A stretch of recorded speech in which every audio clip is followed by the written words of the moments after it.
Jai Shri Krishna. Last time we saw that following the Karma Yoga, when one reaches the Aparoksha state, he becomes closer to Tat. Tat means Paramatma. And he undergoes a transformation. Closer to Paramatma, as he gets there, he goes through a transformation. It's like if you are getting closer to a fire, your body temperature will rise. Your body is changing a little bit. Similarly, when you get Gyan or close to the Gyan, the power of Gyan transforms the person. And what does it transform? It transforms his man and buddhi through the Gyan. His buddhi becomes established in Parameshwar. His faith is also in Parameshwar, and he continues the bhakti of Parameshwar. He washes away all of his karma lep, and he sees all as same. He sees that Atma is same in all beings. The only difference in different beings is the outer cover that they have, the different body. But Atma is same. So he gets close to Brahm. Brahm is also used for Gyan and Ved. So he gets close to the Gyan. And as he gets close to Gyan, his buddhi is affected by that Gyan. What it does? Buddhi becomes more vyavasayic buddhi, more determinate buddhi. It gets Gyan into it, so it will not falter and will not be falling in trap of moh, delusion. It knows what to do, what is right and what is wrong. All this happens since the perfect Shakti of Brahma is working in him who is situated in Gyan. So now how does he situate himself in Gyan? His mind and buddhi is in Gyan, permeated by Gyan, is in Gyan.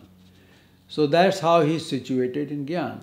Now one thing we need to understand, we have body and we have our Atma. They are two different things. Body is the abode of Atma, in which the Atma is residing for the duration of bhog, karma bhog. So, Gyan, body is inanimate, jad. So it cannot get Gyan. Nothing happens to body through Gyan. Only thing the Gyan affects is Atma, which is man and buddhi, the Chatushtai. So, this way, he approaches Brahma. Now, it's not that he is being taken somewhere away and close to Brahma. Brahma is everywhere. Ishwar is everywhere.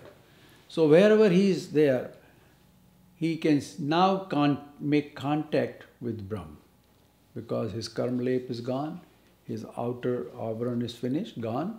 So he has less of a barrier between him and Ishwar. So he can see Ishwar, and Ishwar always can see him anyway. Because Ishwar only sees Jeev. Ishwar doesn't look at what we outwardly we are. Now, what is the difference between the Jnani and ordinary human beings? That's where we come to.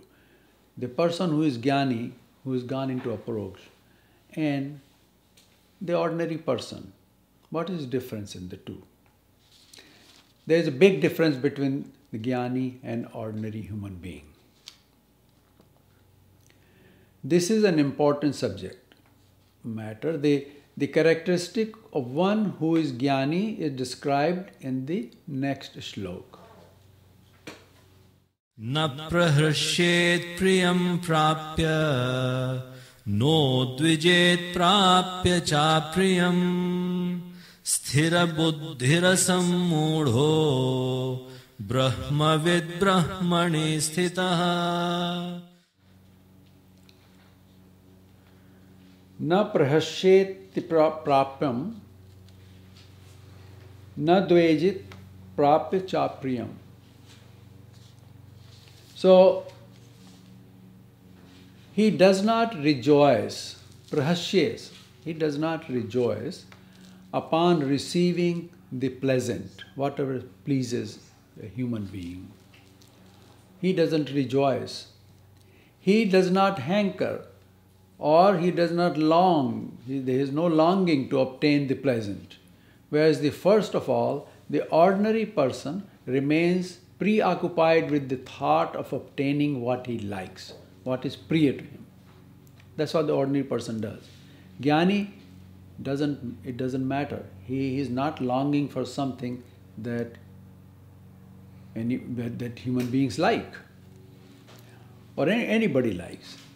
What is pleasant to him, everything is same. There is nothing pleasant or unpleasant to him. And upon getting it, he becomes the ordinary person becomes unmat. He becomes crazy. Oh, he's so elated. I got it. Because he's been waiting to get this thing for so long. But the jnani, he doesn't care. He doesn't need it. So what are these things which are the favorite things to get for ordinary human beings? There are three things. Money, a beautiful woman or man, and high position. These are the three main things which ordinary people, long for. They want to get. And if he gets one or all of these, he feels like he is at the top of the world. He becomes ostentatious, pretentious with excessive display. He shows off. And due to this, he starts to fret others, to start to bother other people. He shows off and other people bothered. There is a slok in Panchatantra. It's for one who gets all these three. It says, Yavanam dhana sampatti prabhutya avivekita. Youth, money, wealth, and high position. Prabhutva means high position. Each cause lack of clear thought. Avivekita. They create lack of clear thought. Thinking is disturbed, is not clear. Ek ekam anarthaya kum yatra chatushtayam. Each one causes so much loss and misfortune. So if one has all four, what will happen to him? So an ordinary person first of all thinks about getting what pleases him. And when he gets them, he gets crazy and starts causing problem for others. A good example of this is that of Sanjay Gandhi in India's recent past. Then if any of these things are taken away from this ordinary person, he gets mad, he gets upset. This is the characteristics of an ordinary person. His mind does not work properly, either in the presence or in the absence of things which please him. Therefore, Bhagavan says, Na prahashyeti priyam prapya. The jnani is not excited upon getting the things which please the person, and na dveje apriyam chapriyam. He gets upset. He doesn't get upset if those things are taken away from him. It doesn't matter to jnani. So that's the difference between the jnani and ordinary person who is ajnani.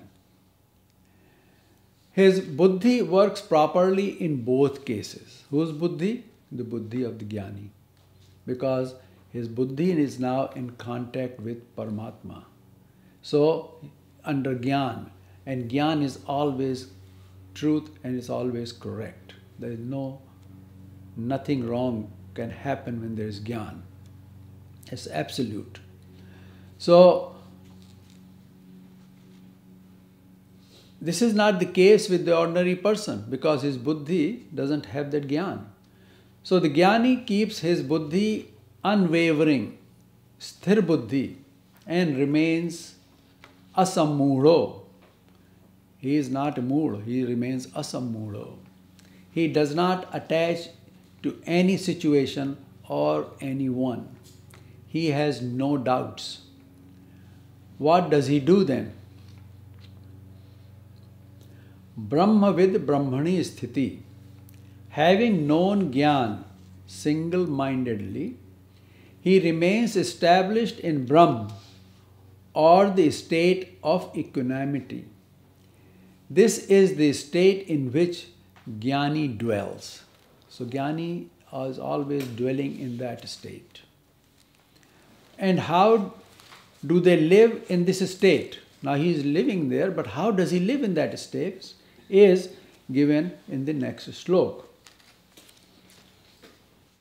Bahya sparsheshvasaktatma vindatyatmani yat sukham sabrahma yoga yuktatma sukhamakshayam. The Jnani knows and understands that where joy, sukham, is and where it is not. He knows where sukha is and where it is not. How does he know this? Now we need to pay attention here because sa brahma yog yuktatma. He is situated totally submerged in the meditation of Brahm with unwavering mind. Where he is situated? He is situated in Brahm. His mind is in meditation of only the Parameshwar, whom he sees. Through the Gyan. How he sees? Through the Gyan. Not through the eyes, but through the Gyan. Gyan Shakti. That's the power which shows he can see Paramatma then. So, his Atma or the mind is in Yog of Parameshwar. So, Yukt Atma. Yukt Atma means in Yog with Parameshwar. And with this, what he is getting? Sukham Akshaya Ashnute. In this state, he is experiencing the eternal bliss, Akshaya Sukh, the Sukh which does not go away. It's eternal. It's always there. And how does he live? Bahya sparshesu asaktatma, devoid of the attachment to the outwardly objects of the senses. From this, what does he get? Vinditi atmani yat sukham. He gets the eternal bliss within through the yoga with Parameshwar. So, we can go back again on this. He is looking at Paramatma. He is sitting there through Gyan. And he has no contact with Bahya Spars. Now we have seen last time, the Bahya Spars causes all kind of pain and misery. What is Bahya Spars? Bahya Spars is anything we touch through our senses, which is outwardly. Whatever is in sansar, we make contact with it, it's always going to have a problem. Like if you are hungry, and if you eat too much because you liked it, this all senses working there, it gives upset stomach. And after you eaten food, you are satisfied, then after a little while, you again become hungry. So this is Bahya Spars. Bahya Spars is not steady, it's not continuous, it is not very pleasing. It can cause pain. And that's how the problems happen with us. So Bahya Sparsh happens through our body, through our senses, with the outwardly things, which is outside, sansar. The pleasure from the things or events outside, they are only temporary and are desired repeatedly. It's not that once you get it, you will be done. No, it's desired repeatedly. But in case of Paramatma Sukh, it's eternal. It's always there. And you don't want anything else after you get that. An example of this is hunger or thirst. They can be overcome by eating and drinking water. But they keep coming back. That's Bahir Sparsh. Now in Approach, the Jnani is getting the joy from Parameshwar Sarup itself. And the outwardly pleasures have no value for him. He need not eat or drink. He sees the joy of Ishwar within himself. He does not have to look outwardly for the joy, because he is so close to Paramatma. In Sadhya, how does the Jnani live? He gets a power. This is a Sadhyavastha, where he has reached close to Parameshwar. That's his Sadhya. So this is Sadhyavastha, means this is state of Sadhya. So how does he live there? He gets power within himself from the Parameshwar Sarup, and with this he needs nothing from outside. None whatsoever. He has no desire for those outside objects. So, he is still in the body, but the body is not like the body like we have. His body is totally different, and it's invisible. It cannot be seen. But he is still residing in that body, and he is getting all the power from Parameshwar, and he is getting all the sukh from Parameshwar, and he doesn't need anything from outside. He is totally content. In Shlok 17, this situation was described as Tad Buddhya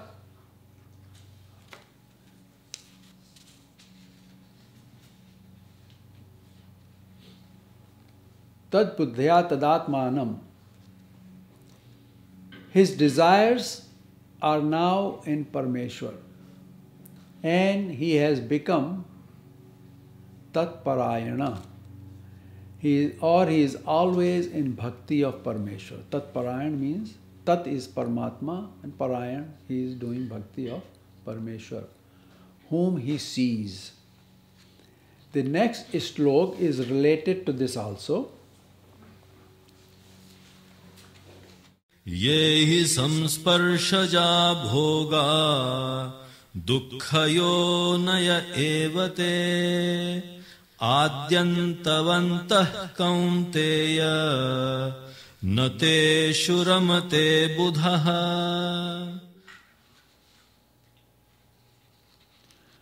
Adyantavant. Bhagavan is telling Arjun that ye hi sansparsha ja bhoga.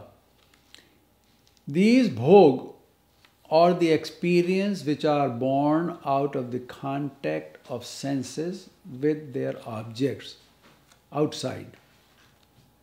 Experience from the outside. What are these? These are three types. One is kusparsh, one is susparsh, one is sansparsh. Kusparsh is when, if suppose for example, if you're eating some food and it's got a lot of chili in it. So the sparsh with that food or partaking that food causes pain.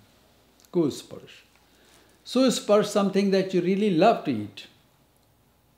So that's susparsh. And samsparsh is correct sparsh.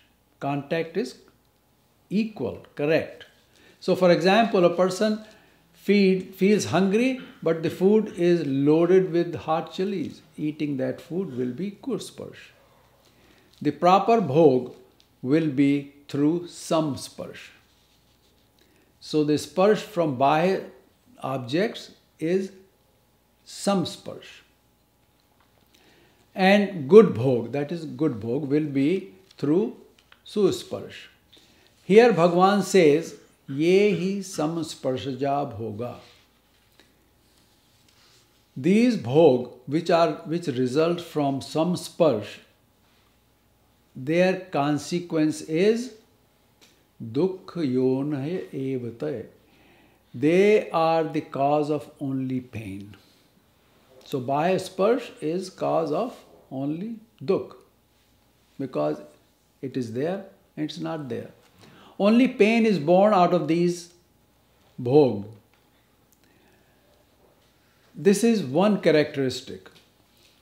And Arjun, the second characteristic is Adi Antavant. They have beginning and they have end. Bahya sparsh has beginning and end. So if you are thirsty, you drink water. This is the beginning. And after drinking water, the thirst ends. But the joy of Ishwar is eternal.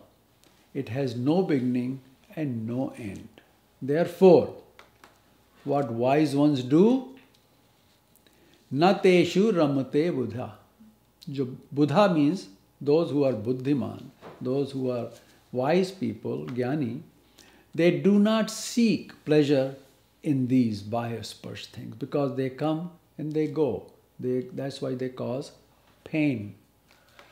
For a minute they will give us little sukh and then pain follows.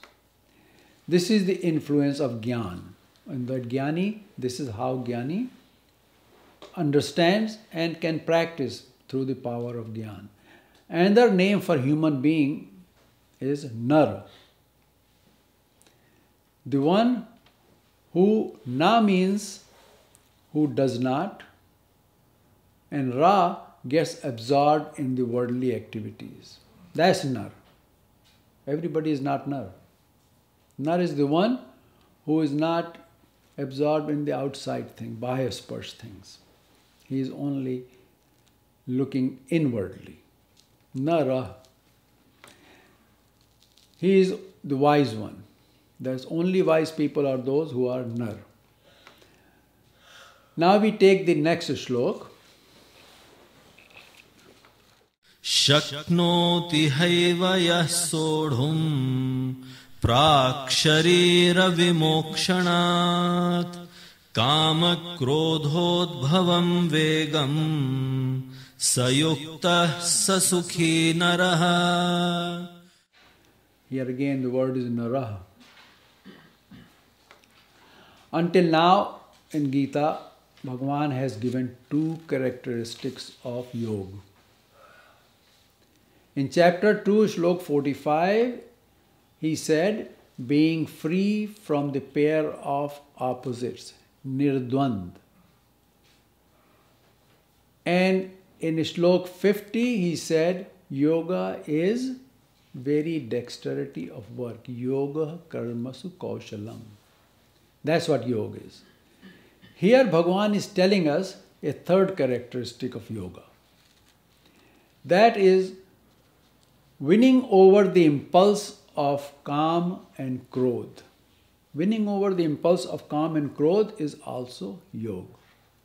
So in chapter 2, Shlok 62 and 63, it has been said that pursuing the object of senses, one develops attachment to them. This again, go back to bahya sparsh. So pursuing the object of the senses, one develops attachment. And this attachment gives rise to Kam, desire, or longing for that object. And from Kam, when it is not fulfilled, desire is not fulfilled, anger grows out of there. And anger gives rise to moh or delusion, which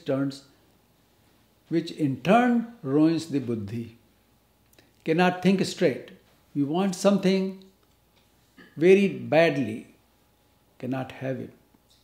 Now start to getting upset about it because he was counting on getting it. So what he does, he blames other people. So that buddhi is now in delusion. He cannot think straight. So, and that's what Bhagavan says, he perishes then. That means his situation has deteriorated so badly that he will go down and down and down. So yogi restrains the impulse of kam and krodh. It's not that yogi doesn't have that kam and krodh impulse in them, but restrains it, does not let it surface. So now we take the shlok. This is shlok. Yah, the one who is in this human body, praksharira vimokshayat. Before leaving this body, vimokshayat means leaving this body, before leaving the body, sodhum shuknoti, becomes able to withstand kam, krodha vegam, the impulse of kam and krodh. So in this human body, a person situated in the human body, if he is able to withstand the kam and krodh veg means impulse, jhanjavad, like something just boils out of it, Then sa narah yukta sa sukhi. That nar, such a person, is yogi, and sa sukhi, he is happy, he is contented. So unless we control the veg or the impulse of kam and krodh within us, we cannot be sukhi, cannot have peace within us. And that's the third characteristic of a yogi. So what does it mean? It is to be happy in the sansar. What does it mean? It is to be happy in the sansar, one need to be able to withstand the fury of kam and krodh. Kam and krodh has a great deal of fury. This does not apply to the impulse of the body. Now this body also has impulse. Our physical body we are in also has impulses. It doesn't apply to them. It only applies to the kam and krodh which are in our mind and buddhi. That's what it applies to. Why it doesn't apply to the body? In Charak Sanhita, Charak says, na vegam dharyatah pragya. The wise one does not restrain the impulse of the body, like holding the excretion or breathing in and out. He doesn't want to hold it. The wise people don't do that. So, because by holding it can cause pain and sickness in the body. So Charak says, do not hold it. But the wise one does restrain the impulse of kam and krodh. This too is yoga. Having accomplished this, what one should do? The next stroke describes this sadhyavastha. Sadhyavastha means where he is going to be going to, where he desires to go to next. These people have reached the Vishesh Gyan stage. Now they have nothing left except just to get into Brahma, into Ishvara. And they are waiting there. They wait right there. So what is the state of these Atma who are waiting there to get in and be one with Ishvara? So these are Vishesh Gyani. They are the highest state of Gyan. where they have actually become like Brahma, but they are not there yet. So they cannot be one with Brahma. So next slok.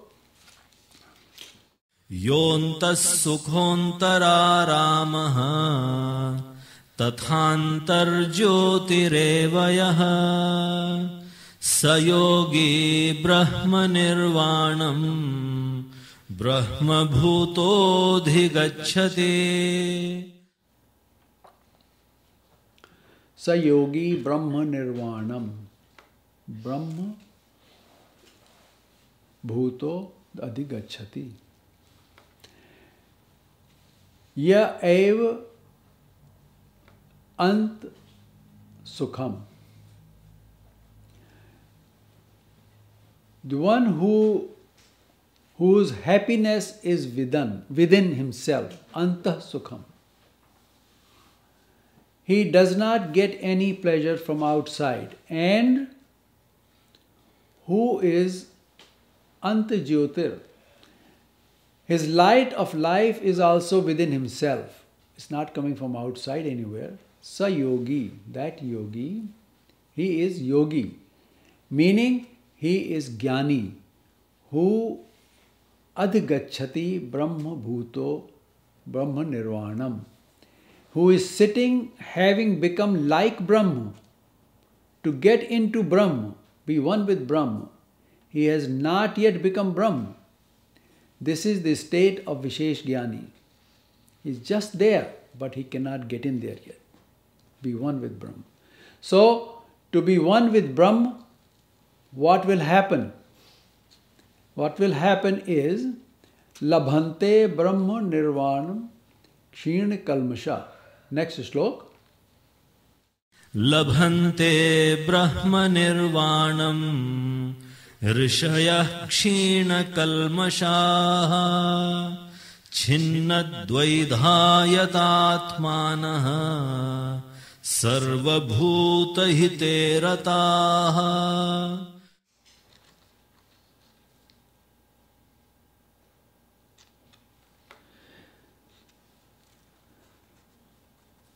Says those who get into Brahma, how are they? Kshin kalmasha. All their pap, kalmash, have been washed away and have become rishya.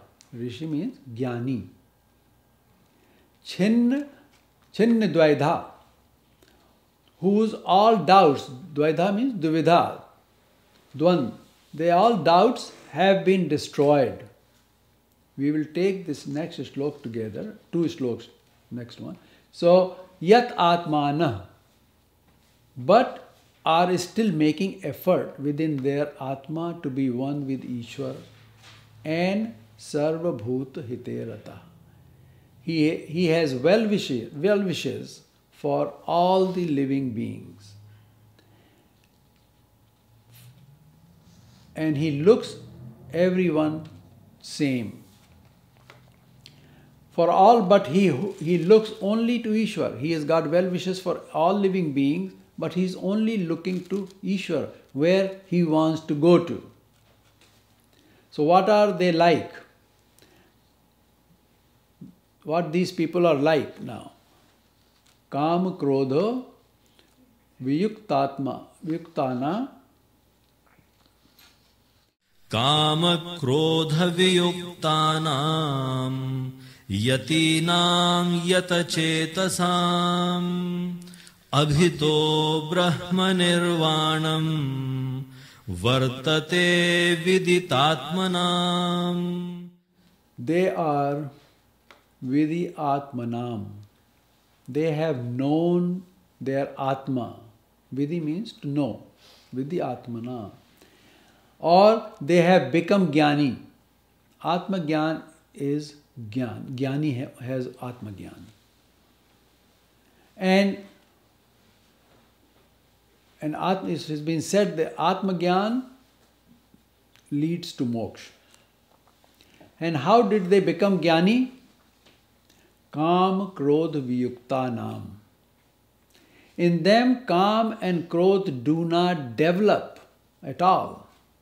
Viyuktanam. Yukt is to be attached, to be with Kam and Krodh. Viyuktanam. Without Kam and Krodh. Kam and Krodh doesn't even develop in them. Yati nam yat chetasam. What they are doing, they have reached there by making effort, yatna, by making effort through jnana, and are still engaged in making effort. What kind of effort? To get one with Paramatma. This is the effort. They continue looking at Ishvara. How are they situated there? They are they can see Paramatma right in front of them, just like close by, and they cannot reach there. So what they do? What is their state? They continue looking at Ishvara. They constantly look at Ishvara. Ishvara is not looking at them. Abhito Brahma Nirvanam. They see the Nirvan Brahma.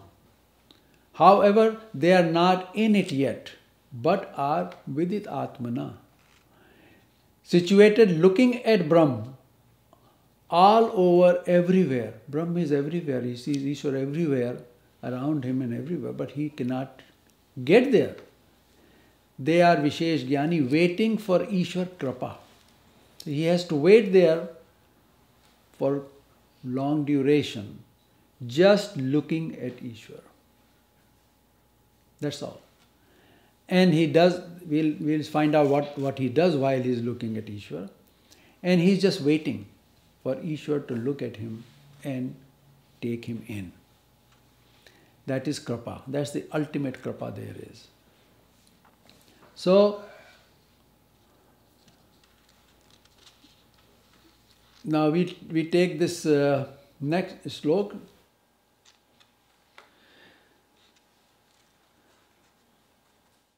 Sparshan krutva bahirbahyaan chakshuschaivantare bhruvoh pranapanau samau krutva nasabhyantaracharino yatendriyamano buddhi munirmokshaparayanah vigatechha bhayakrodho yas sada mukta eva saha. Now here Bhagavan is explaining how does that Jnani who is waiting for Ishvara Kripa situates himself, and what does he do? This also applies to ordinary people who are trying to do Ishvara Smaran. This is the topic of the next chapter, Dhyan Yoga. For them, Bhagavan says, those jnanis sitting there waiting for Ishvara Kripa, Bhagavan says, Prana Pano Samo Kratva. They bring their pran and apan even. Both are same. Breathing in and out is same. There is no variation in them. Like somebody gets excited, they breathe very fast, don't they? Or somebody gets upset, down, their breathing changes. This person's breathing is sam. Pran apan samau kratva. He makes it sam. Their thought is nowhere else. These jnani, their thought is nowhere else. The only life they have at that stage is to keep pran and apan moving evenly inside their nostrils. That's it. Nasa abhyantar charino. So moving inside the nostril, their breathing is going on in a very evenly fashion. That's all they do. Why their life has reduced to this? That's the only life they have. And their eyes are looking. They are looking at Ishvara and this breathing. Because without pran, nothing can stay. So prana is there, it's vital energy. But vital energy is sum, barar, it's completely equal. There is no difference in pran and apan. Both they cancel out. So why their life is reduced to this? Because sparshant kritva bahir bahyam. They are free of all external contacts. Bahir bahyam. Through senses. The external contact is through senses. Leaving them outside. Whatever is outside is outside. They don't. What happens here is, with the power of jnana, mind and buddhi have the power of jnana. Buddhi can tell mind what is the right thing to do.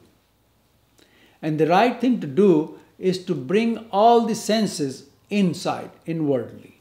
Bring them all in. So mind has total control on all senses now. And buddhi is telling this is the right thing to do. So when the mind has all the senses under its control, the senses cannot go outside and have bahya sparsh. There is no bahya sparsh anymore. So they are all together, and everything is with all these senses and buddhi and man, that prani, that jnani is looking at Paramatma to give his kripa. They still have their senses, but where is their sight set at? Chakshu chaiva antare dhruvo. He says that their sight is set straight between two eyebrows. Just try to imagine, you're sitting with eyesight completely centered right in the middle. That's it, neither here nor there, right in the center. For these yogis, and then their sight is like that, because that's where straightforward they are looking at Ishwar, and they are breathing just to keep themselves alive, inhaling, exhaling in an even fashion, and all their mind and everything is in control and is looking at Ishwar. So what they have done, they have totally given themselves up to Ishwar. What are we? Our mind and buddhi and senses, that's what we are. And so the whole thing is taken in and is given to Paramatma to get his kripa. That's the ultimate situation. So for these yogis, there is nothing to do except to keep their sight between the eyebrows and keeping the current of pran and apan equal, their flow equal. They are situated in this state with Atma and senses only. Having reached close to Ishwar, what has he become now? Sada Mukt Evasa. He is forever free. He will not return from there. From where Bhagavan Krishna says in chapter 15, Yad Gatva Nanivartante. He has reached the point of no return. He is not going to return from there now. He is going to go into Ishwar. There is no going back anymore. He will go into and be one with Ishwar. But Yatendriya Manor Buddhi. He still has to be carefully keep the man and buddhi and senses engaged towards Ishwar. That is his effort. He is sitting there with his man, buddhi and senses all in control and towards Ishwar, engaged in Ishwar. Why? Moksha Parayana. His supreme goal is moksha. And that's where moksha is. So, his desires, his fears and anger all have disappeared. And his supreme goal is moksha only. He will become free, but before that, he, the Jeev, is still small and Ishwar is endless. Ishwar is Anant. There is no end to Ishwar.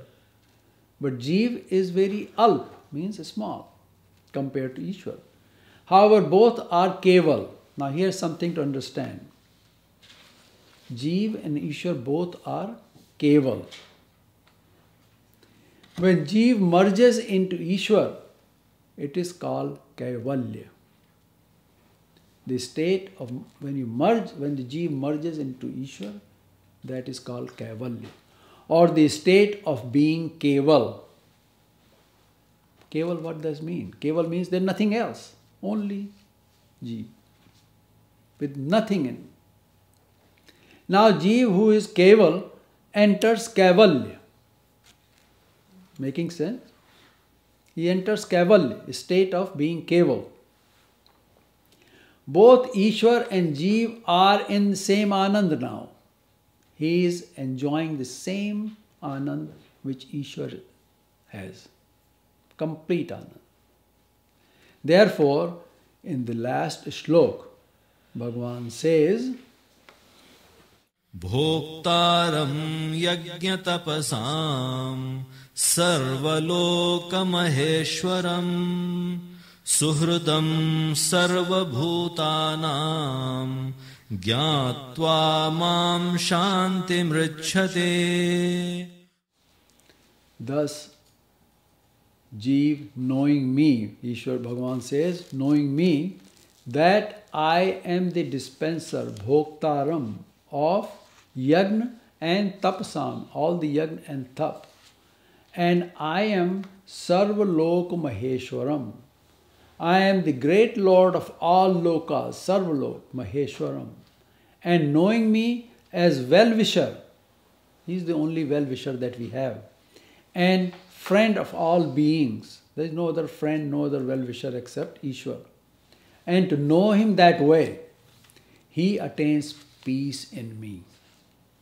So, in this chapter, Bhagavan answered the question posed by Arjun as to what is the best path that he should follow for Shreya.